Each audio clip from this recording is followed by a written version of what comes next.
That's the extra thing, you know. इसी तरह जब आप अपने पास एक्स्ट्रा पाइपलाइन ऑफ इनकम रखते हैं तो होता क्या है उसकी वजह से? उसकी वजह से ये होता है कि खुदा ना करे, गॉड फॉरबिड, आपकी नौकरी जाती तो आप सड़क पे नहीं आते, आपके खाने के वादे नहीं पड़ते।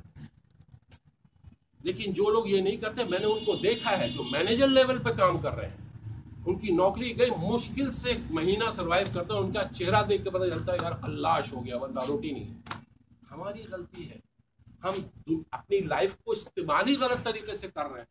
हमने अपने आप को घड़ी में बांध लिया है। हमने आपको, जो ये यहूदियों और जो इकोनॉमिस्ट हैं जिन्होंने हम पर कब्जा किया, उन्होंने हमें एक ऐसा रास्ता दिया कि हमारे गुलाम बन के रखो, नौकरी करो, सर्विस करो। नौकरी करना बुरी बात नहीं है, कोई हमें भीख नहीं देता, हम अपनी सर्विसेज देते हैं, उसके बदले में वो हमारे चार्जेस देते हैं। दैट इज व्हाट नौकरी इज।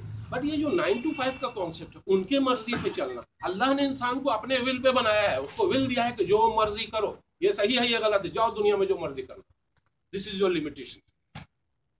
क्या नौजुबिल्ला हमारे बॉसेस अल्लाह से बढ़कर हैं?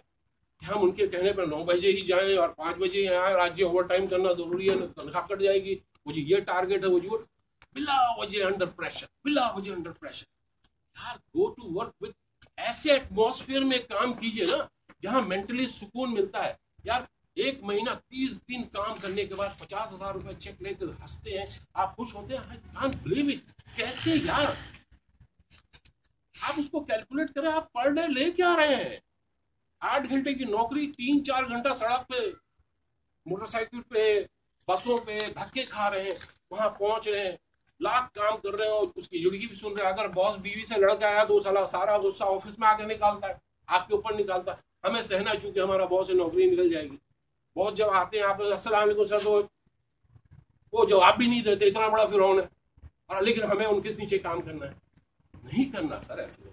हमारे पास एक्स्ट्रा पाइपलाइन होगा तो हम यूं चाबी फेंक के उड़ जाएंगे, नहीं करना तेरी जॉब, हमारे कॉन्ट्रैक्ट में ये था, हम इससे ज्यादा नहीं करना चाहते। लेकिन चूंकि हमारे पास एक्स्ट्रा पाइपलाइन नहीं होती, हम तो नाउजुबिल्ला उसको खुदा मानते हैं कि इसको छोड़ दिया तो खाना रिस्क खत्म हो जाएगा। ये तो सारा नेगेटिव एटीट्यूड हमारी तरफ से है सर। हम उनके हुक्म को मानते हैं तभी तो वो रिस्क खत्म हो जाएगा। ये तो सारा नेगेटिव एटीट्यूड हमारी तरफ से है सर। हम उनके हुक्म को मानते हैं तभी तो वो हुक्मरान है। हम उनके जुल्म को मानते हैं तभी तो वो जालिम है। और हम हमारा मजहब सिर्फ जुल्म करने को गुनाह नहीं कहता, मजलूम जो जुल्म सहता है वो जालिम से ज्यादा गुनाहगार है सर। मेरा ये कहना हमेशा से है, जो जुल्म सहता है वो जालिम से ज्यादा गुनाहगार। इसलिए कि आप जुल्म सहना छोड़ दीजिए, जालिम पैदा होना खत्म हो जाएंगे। हम जुल्म सहते हैं, उसकी वजह होती है मजबूरियां, दैट इज सो कॉल्ड मजबूरियां। मैं इसको इसलिए बोलता हूँ सो कॉल्ड। इंसान 3 दिन, ये एक ह्यूमन साइकी के ऊपर मैंने किताब पढ़ी थी, इंसान 3 दिन, नॉर्मल इंसान बगैर खाए बगैर पानी पिए जिंदा रह सकता। हम साले एक वक्त खाना नहीं खाते तो दूसरे वक्त हम खुशामद में लग जाते हैं। किसके? जो हमारे इंसान। जयनवाज के चले जाओ ना, मस्जिद में चले जाओ, 2 सिजदा करके अल्लाह से मांग लो, असल तो वहां से आ रहा है। लेकिन नहीं, हम तो नौकरी के लिए क्या क्या पापड़ बेलते हैं। और अगर हमारे दोस्त आप जैसे लोग हमारे पास आते हैं, देखो यार मैं एक्स्ट्रा काम कर रहा हूँ, पहला इंप्रेशन हमारे आ गया, ये कोई फ्रॉड है, ये कोई ये मेरा पैसा लेके भाग जाएगा। सो नेगेटिव एटीट्यूड, इतना बुरा कि हम अपने दोस्त पे भी एतबार ना करें। अरे उसकी बात सुन लेना सर, आपको कन्विंस होने की जरूरत नहीं है। आप कर्टसी में भी कन्विंस मत हो। जो आदमी कर्टसी में या दोस्ती में कन्विंस होता है उससे बड़ा बेवकूफ कोई नहीं।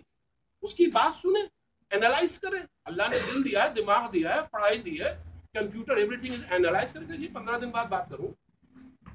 अगर आप जब एनालाइज करते हैं और आपका ऐसा दिमाग ये कहता है कि यार मैं तो कन्विंस हो गया, अगर आप कन्विंस हो जाते हैं उससे कहिए यार मैं भी करना चाहता हूं, मैं अपने 2 और दोस्त को लेकर आऊं। That is called multi level marketing. के कहने वाला आपको कन्विंस, मैं जिंदगी में कभी किसी को कन्विंस नहीं किया। मैंने इस बच्चे को कन्विंस नहीं किया।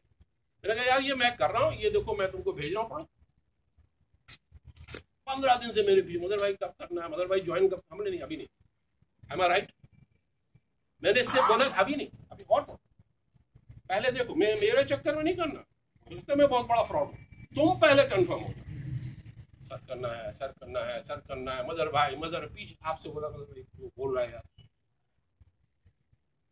जो आदमी इस कॉन्फिडेंस के साथ आता है कि मुझे करना, मुझे समझ में आ गया, वो काम नाकाम नहीं हो सकता। हाँ, जो आदमी आपके कहने पे मेरे कहने पे आ गया वो हमारे ही मुंह देखता रहता है, आज ये हंस रहा है, आज लगता है स्प्रिट लग जाएगा।